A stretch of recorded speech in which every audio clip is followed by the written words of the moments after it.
Thank you, sir. My question is to the Premier. Can the Premier update the House on the historic heads of agreement between University of Adelaide and UniSA? The Premier. Thank you, Mr Speaker, and I thank the member for Elizabeth for his question. Let me be plain, Mr Speaker. We pursue this creation of a new university because we want more kids from Elizabeth going to university. And in no small part that is directly informed the structure of the government's policy. This policy has a genesis, Mr Speaker, right back in 2018 and 19, when the University of Adelaide and the University of South Australia back then advised myself and the Deputy Premier that they were in favour of coming together because they had formed the view that it was in the best interest of those institutions and the state more broadly.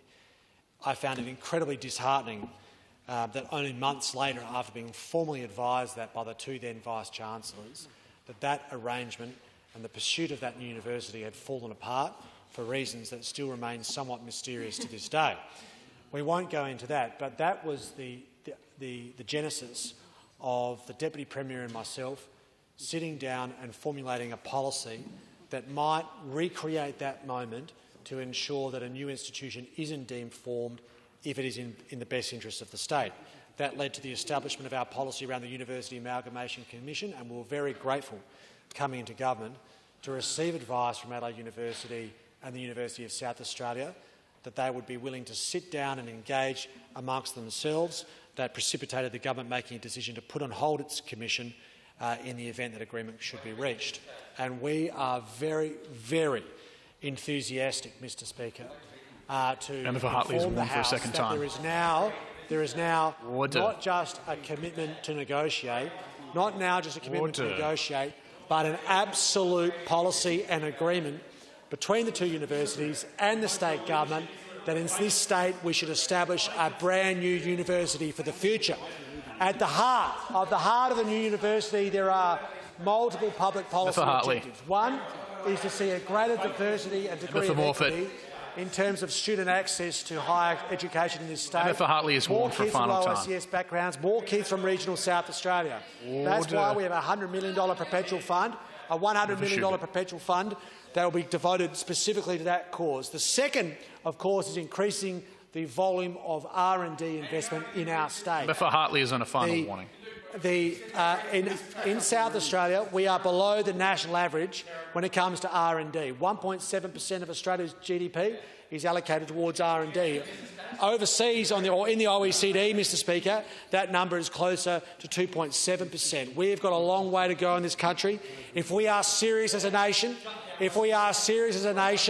about improving labour productivity, the productivity of our economy as a whole, then R&D is central to that cause.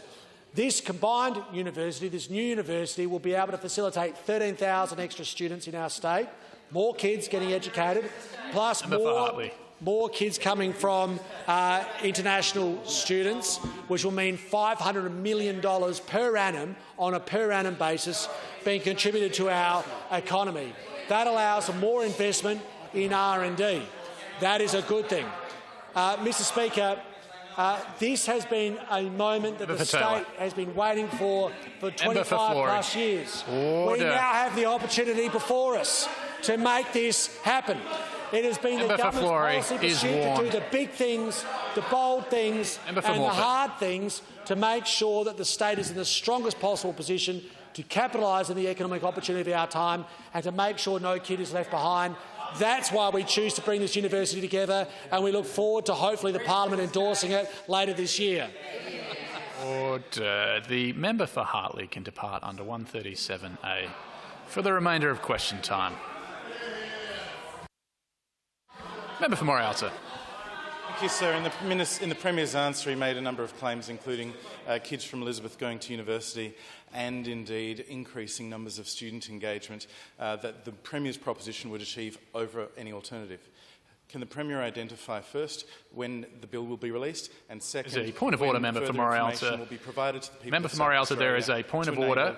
Be seated, member for Morialta. I anticipate that this is inviting hypotheticals. I understood that standing orders required the seeking of leave before making an explanation, particularly if it's made in advance of asking a question, Mr Speaker. Order. Order. Order. The member for Morialta. Thank you, sir. It's been the convention for a long time that in relation to a supplementary, one explains what was in the first question and then asks the question. My question is an order. Order. The order. Member for Flinders. Member for Flinders, your colleague is seeking the call. I'm going to give the member for Morialta the opportunity to recast the question. Mindful of our concerns in relation to hypothetical standing orders still apply to supplementary questions. Member for Morialta has the call. Thank you, sir. The supplementary is when will the government release the bill and does the Premier commit to all of the information that is relevant to the government's decisions being released into the public domain? That is 2 questions, but I'm going to allow it. Premier. Yeah, thank you, Mr Speaker. And I welcome the questions from the Deputy Leader of the Opposition. On Monday, sir, I can confirm that Cabinet, having had the final agreement signed between the 3 parties, Adelaide Uni, UniSaid and the government, on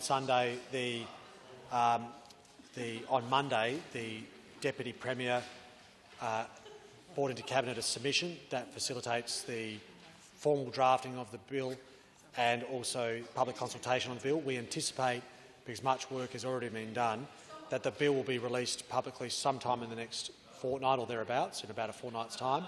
And as soon as that happens, of course, it will be made available to the opposition. Member for Flory. And also, a committee of the parliament, should the other place choose to establish the proposed committee.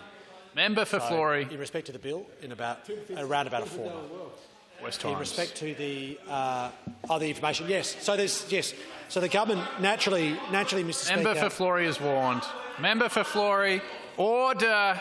Premier has the call.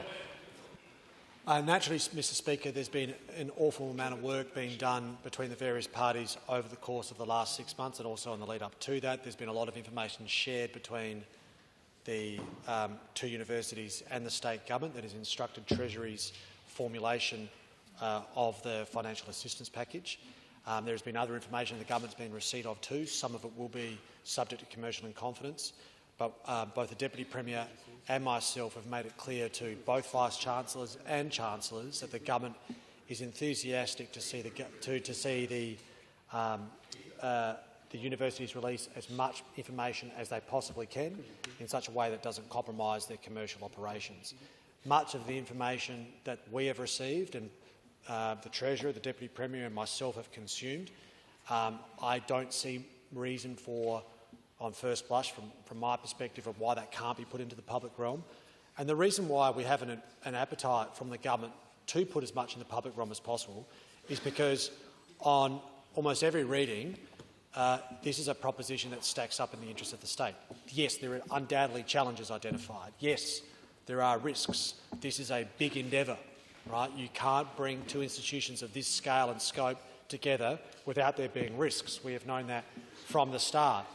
But there is also extraordinary rewards to be had, and that we want as much detail in the public record to facilitate that, and it's something that we'll be encouraging the universities to do.